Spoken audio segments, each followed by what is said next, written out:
Hi hello నమస్తే welcome to Vishwam TV. Bharatiya Janata party రాజకీయాలకు సంబంధించి దేశంలో ఒక నూతన అధ్యాయం ప్రారంభమైంది. ఇవాళ ఆ పార్టీ జాతీయ అధ్యక్షుడిగా నితిన్ నబీన్ ఎన్నికయ్యారు. సో ఇప్పటి వరకు భారతీయ జనతా పార్టీ అధ్యక్షులందరినీ కూడా ఒకసారి గమనిస్తే వారందరూ కూడా పెద్ద వయసు ఉన్న వాళ్ళు మాత్రమే.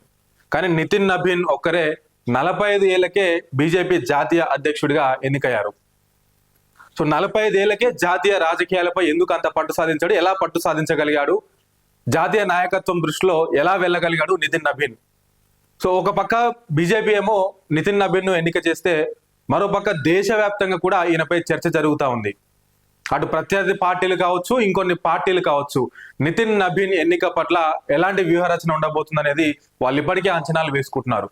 అసలు ఎవరి నితిన్ నబీన్ 45 ఏళ్లకే బీజేపీ జాతీయ అధ్యక్షుడిగా ఎదగడానికి ఆయన చేసినటువంటి కృషి ఏంటి అనేటువంటి విషయాలు ఒకసారి చూద్దాం రండి. రైట్, ఇక్కడ చూడొచ్చు బీజేపీ చీఫ్ గా నితిన్ నబీన్ ఏకగ్రీవంగా ఎన్నిక, నేడు బాధ్యతల స్వీకరణ. అతి చిన్న వయస్కుడైన అధ్యక్షుడిగా రికార్డు. పార్టీ యోజన విభాగం నుంచి అధ్యక్షుడిగా ఎదిగిన నబీన్. సో ఇప్పటి వరకు ఎన్నికైన అధ్యక్షులందరిలో కూడా అతి చిన్న వయస్కుడు అంటే 45 ఏళ్లకే భారతీయ జనతా పార్టీ జాతీయ అధ్యక్షుడిగా ఎన్నికయ్యాడు నితిన్ నబీన్. బీజేపీ జాతీయ అధ్యక్షుడిగా నితిన్ నబీన్ సిన్హా ఏకగ్రీవంగా ఎన్నికయ్యారు. సోమవారం జరిగిన నామినేషన్ల ప్రక్రియలో పార్టీ నేతలు నితిన్ నబీన్ ను బలపరిచారు. బీజేపీ సంఘటన పరువులో భాగంగా జాతీయ అధ్యక్ష పదవికి సంబంధించి నితిన్ నబీన్ కు మద్దతుగా మొత్తం 37 సెట్ల నామినేషన్లు దాఖలైనట్లు జాతీయ రిటర్నింగ్ అధికారి కె లక్ష్మణ్ ప్రకటించారు. సో మొత్తంగా 37 సెట్ల నామినేషన్లు దాఖలైనాయి. సో ఈ వ్యవహారం అంతటి కూడా బీజేపీ జాతీయ అధ్యక్షుడు ఎన్నిక వ్యవహారం అంతటి కూడా మన తెలంగాణ రాష్ట్రానికి సంబంధించిన కె లక్ష్మణ్ దీనికి రిటర్నింగ్ ఆఫీసర్ గా వ్యవహరిస్తా ఉన్నారు. సో మిగతా వివరాలకు కూడా వెళ్ళే ప్రయత్నం చేద్దాం. రైట్, ఇక్కడ చూసుకోవచ్చు ప్రత్యర్థిగా ఎవరు బరిలో నిలవకపోవడంతో ఆయన ఎన్నిక ఏకగ్రీవమైంది. మంగళవారం ఉదయం 11 గంటలకు దీన్ దయాల్ మార్గ్ లోని హెడ్ ఆఫీస్ లో నితిన్ నబీన్ పార్టీ కొత్త అధ్యక్షుడిగా ప్రమాణ స్వీకారం చేశారు. పార్టీ చీఫ్ గా ఉన్న జేపీ నడ్డా నుంచి ఆయన బాధ్యతలు స్వీకరించనున్నారు. ప్రభుత్వంలోని కీలక శాఖలు. బీహార్ నుంచి 5 సార్లు ఎమ్మెల్యేగా గెలిచిన నబీన్ ప్రభుత్వంలోనూ తన మార్కును చాటుకున్నారు.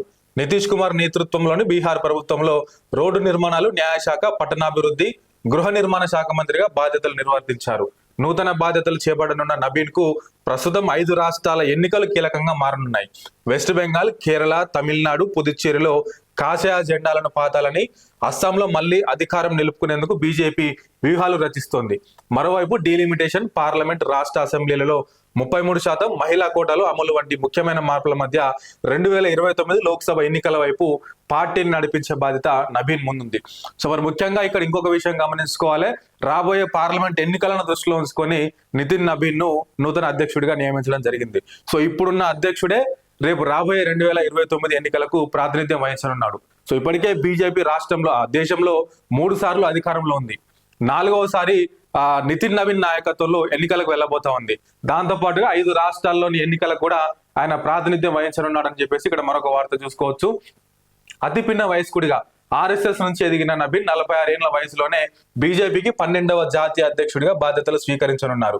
దాంతో ఈ పదవికి ఎన్నికైన అతి పిన్న వయస్కుడిగా రికార్డు సృష్టించారు.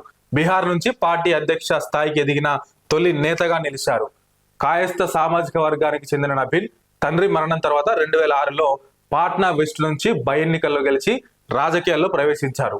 అప్పటి నుంచి 2010, 2015, 2020, 2025 అంటే తాజాగా వరుస బాంకీపూర్ స్థానాన్ని నిలుపుకున్నారు. దాదాపు 5 సార్లు 1, 2, 3, 4, 2006లో 1, 5 సార్లు ఆయన ఆ నియోజకవర్గం నుంచి గెలుపొందడం జరిగింది. సో దీంతో ఆర్ఎస్ఎస్ నేపథ్యం ఉండడము, యువజన విభాగంలో పనిచేయడంతో పాటుగా ఎమ్మెల్యేగా కూడా ఉండడంతో ఈయన దృష్టి అంతా కూడా జాతీయ నాయకత్వం మీద పడింది.